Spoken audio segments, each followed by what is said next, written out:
welcome to A Quick Break with Paris. I'm your host, Paris, and this is episode 4. First of all, let's take a minute. And this is, let's say, fifth episode, but episode 4. But this is my fifth episode since I started my podcast. I'm actually low-key proud of myself. And Happy New Year. Welcome to 2026. How are you? How did you spend your New Year? Okay, you know what we usually do? How are you? How's school?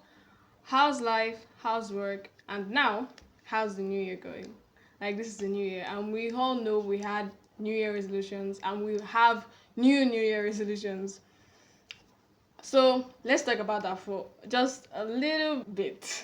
So, my New Year resolution of 2025 was quite a lot. One of them was to have my book published, like not just online publication, like actually published. To compile my poetry book. To there were a few, but like those are the two notable ones. I was able to accomplish one. I was unable to accomplish the other. So I was unable to become like a published author like I wanted, but yeah, it's life. But on the bright side, I was able to finish compiling my poetry book. These are poems that I've written since I was like 12 till present date. So there are a lot of poems in that book. And since I couldn't publish it, I plan on reciting it, just like me reciting my poems. That's just it. You can follow me on TikTok and Instagram to get access to those videos in case you're curious. So, but this year my resolution is to survive. Like last year was a lot. So this year I'm just trying to survive. At least let me just survive this year. If that's all that happens, I'm cool with it. Like I'm fine with it. Story time will be about how my department almost failed because we were skipping a class. And it's not our fault. So this is how it started. During that period, we were having practicals. And the practical was from 10 in the morning to 1 p.m. That's like 3 hours. The other class was by 12 to 2. So it was clashing. We thought that these two departments, they would talk to each other and like sort it out. So us, we waste the important. Going to the practical, because it's like an hands-on thing, will be more important than going to the class. So as a department, we all continued going to the practical. There was this day where the practical took longer than expected because they were having issues with manual starting up, so we had to wait. And that fateful day, the HOD of the other course came to teach. So when he asked for attendance, he did not see any single student from my department. He was like, where are these students? Nobody gave him a concrete answer, so he said, don't worry, people will see. That was how we were about to fail. After that, we started hearing that the HOD came. We were like, it's not our fault. It's not our fault. We were having this practical. It's not like we did it on purpose. But we're just like, Time came for us to submit our workbook for the course. They gave us assignments. We did the assignment. We attached it to the workbook. After we submitted, they said, because you all missed that class, you are not submitting the assignment. So we should remove the assignment from our workbook and submit the workbook like that. All of us were just in a state of shock. What did we actually do? It's not our fault.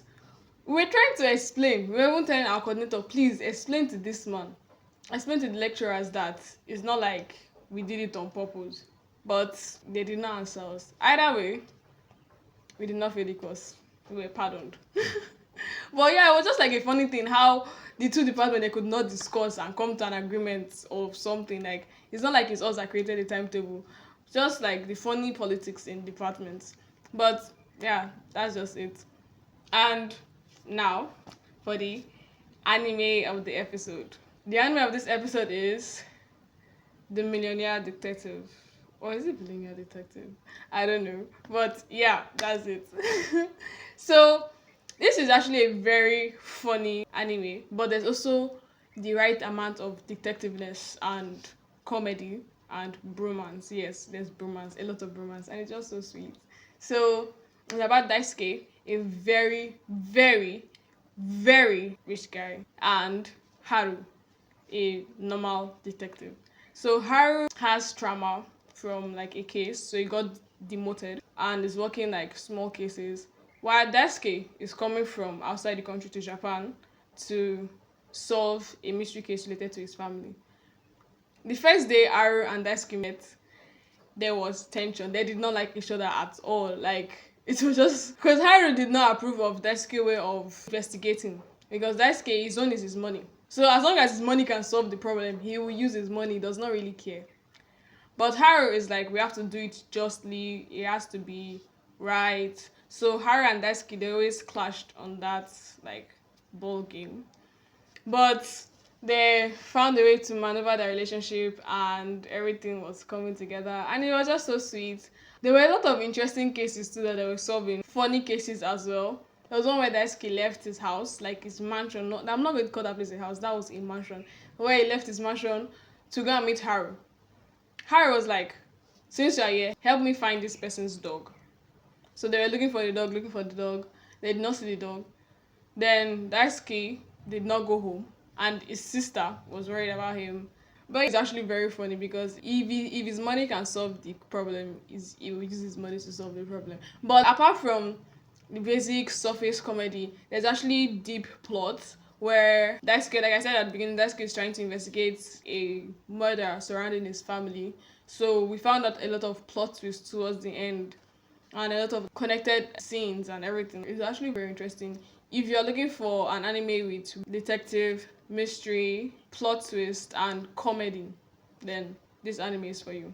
I'll give it a... Well, the animation style is an old animation style, but that's not affecting my rating though. But I'll give it a... I cannot be giving... Oh, it's actually really good. It's one of the animes I enjoyed watching, even though it's not flashy or whatever. It's a very interesting anime, so I'll give it a 9 out of 10. I actually enjoyed watching it. I enjoyed watching it a lot. So, a 9 out of 10. Guess the anime of the next episode. Now, let's see. The MCs of this anime are siblings. It's during a certain period in Japan where things were not right and they were losing everything gradually. Each scene was them losing something. And it's just sad to see. Very sad. But it's one of my favorite anime movies. And if you have watched it, there's no way you would not have cried. Whether you're a boy or you're a girl, you would have cried. So that's the hint. This is a very sad anime. And that's it. Can you guess the anime? Let me know in the comments and I'll be waiting for you. And part 2 of talking about book tropes. In this episode, I'll be talking about the Misunderstanding book trope. Little disclaimer, I'll be very passionate about this. So, one of my biggest pet peeves in books is misunderstanding. But when the misunderstanding is now the entire book, that just does something to me mentally. Because, what do you mean you cannot talk? What do you mean you cannot just say, this is how I feel, this is how I don't feel, this is what it is?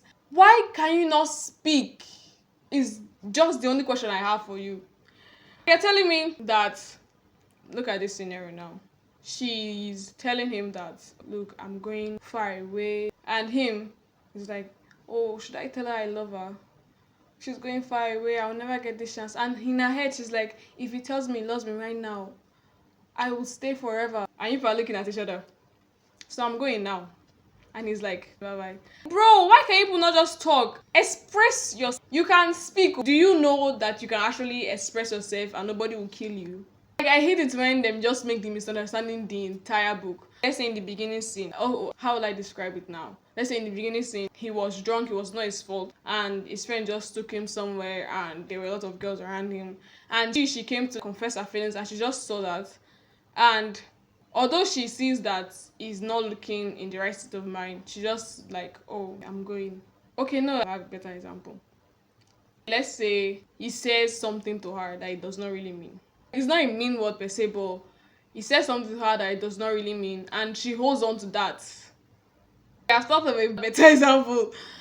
Look, so she overhears him having a conversation with one of his guy friends. He was not talking bad about her per se, but he was just saying something negative or trying to show face. And he says something like, I don't really like her like that, and this, and she overhears them.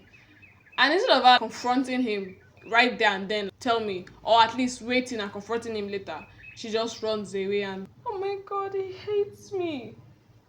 And that is the entire plot of the book. And you're telling me in the entire book, that is just what we keep reliving, that moment where he said one word and she misunderstood it, or she did not confirm, or she did not talk to him. You know what? Why does the trope misunderstanding even exist? Why are they not expressing themselves? Why? Well, that's just my take on it. Because genuinely, why? But let me know in the comments if you agree with me or if I'm just talking crazy. And that's it for this episode. Work's over. Get back to work. Bye bye.